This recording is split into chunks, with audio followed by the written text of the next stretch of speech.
Try as one might, it's pretty hard to escape the gravitational field of news from PJM and ERCOT. They seem to be where tomorrow's power grid is being shaped these days. It's not that other markets don't matter, but the fault lines between data center-driven demand and supply are most evident in these two markets. And the resulting regulatory responses have repercussions that will extend well beyond these two markets into the rest of North America. Plus, together, these two grid operators serve close to 30% of U.S. GDP, so that also is important. Today, we'll discuss the capacity auction results for PJM's 2028-29 delivery year. That's June 1st to May 31st. They were, in a word, consistent, which means there were no huge surprises. Once again, the price hit the $325 per megawatt day administratively approved cap that PJM put in front of FERC. And once again, the desired quantities of capacity fell short of the amount deemed necessary to meet the planned reserve margin of 20%. Let's get into the numbers and discuss what they mean and why they matter. First, the amount of capacity that cleared the auction was 149,181 megawatts. Second, that amount was 6,830 megawatts below what PJM calculates as necessary to meet its desired 20% reserve margin that can ensure grid reliability under worst-case conditions, an increased shortfall from last year's 6,516 megawatt shortage. More on that later. Third, the total level of new supply, including uprates of existing generation, where they increase the availability of existing assets to generate more power, well, that was just under 525 megawatts. Not very impressive in terms of the ability to attract newcomers. And fourth, and the number everybody pays attention to, the auction price once again cleared at the price cap, this time at $325 per megawatt day. That's the third auction in the row in which that cap has been hit. One last number to focus on. PJM ran a simulated auction absent the price collar. The floor sits at 175, the cap's at 325, and it found that in all markets except the Chicago area, the price would have cleared at close to $555 sans the cap. The Chicago area served by Commonwealth Edison would have been even further pummeled at almost $777 per megawatt day. Putting those numbers in perspective, from 2022 to 2025, before the massive data center forecasted loads entered the picture, prices ranged from $28.92 to $50 per megawatt day. And this new higher price, much higher price, pretty well explains why data loads are such a political hot potato and a lightning rod for opponents who fear price and rate increases resulting from new data load. They're right to do so. Per an email to Utility Dive from Joseph Bowring, the head of the Independent Market Monitor, who reviews PJM and reports to the FERC.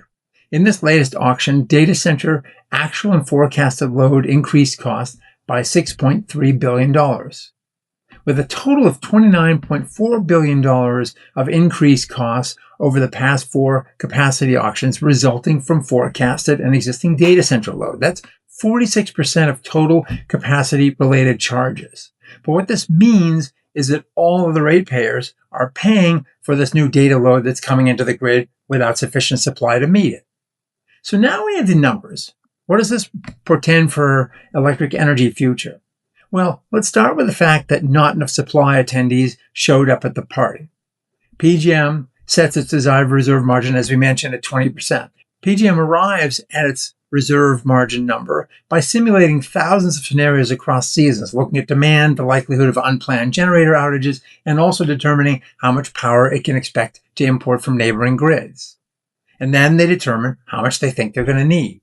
Well, in this auction, they fell 6,500 megawatts short, leaving them at just under a 15% reserve margin. So it makes it a little bit harder to keep the lights on in a worst-case situation.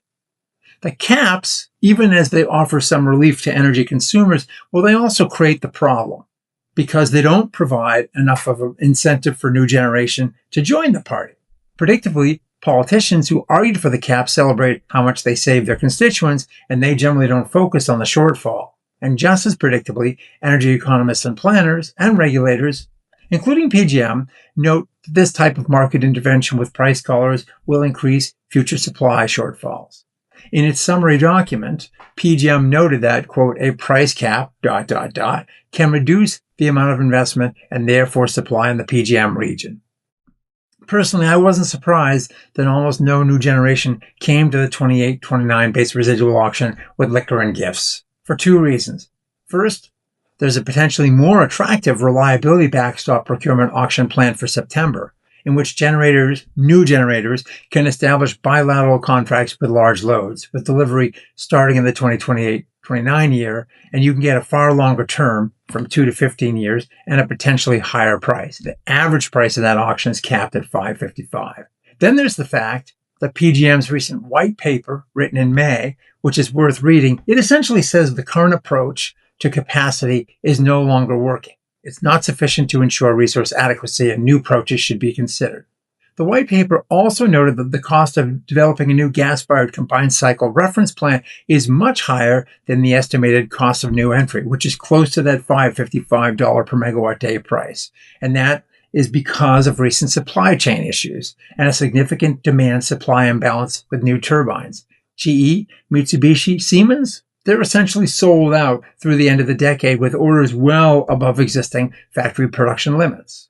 Lazard, the financial analyst, they just released levelized cost of energy numbers in their 19th annual report, where they look at the all-in cost to generate a megawatt hour of electricity for different types of resources. And they indicated that a megawatt hour from a gas-fired combined cycle plant has increased in cost every year since 2019, with the 2025 to 2026 price increase soaring by 15% over the single year and up 50% over the past 5 years. So with the price, again, capped at $325 and these rising costs of generation, the shortfall should come as no surprise.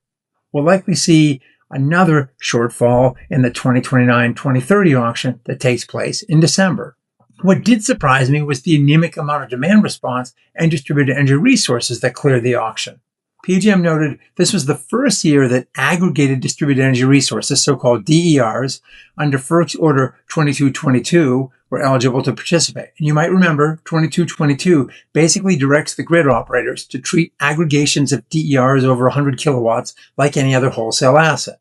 But none of them showed up to the auction.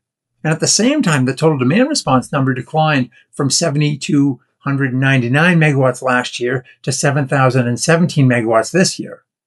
I'm personally at a loss to explain this one, so perhaps somebody watching this vid can clue me in. I would have thought that these higher prices in recent years would have elicited a bumper crop of demand response in DERs rather than the meager harvest we've been seeing. The supply shortfalls weren't lost on FERC Chair Laura Sweat, who commented this was the second year with a shortfall, compounding the, quote, alarm bell, unquote.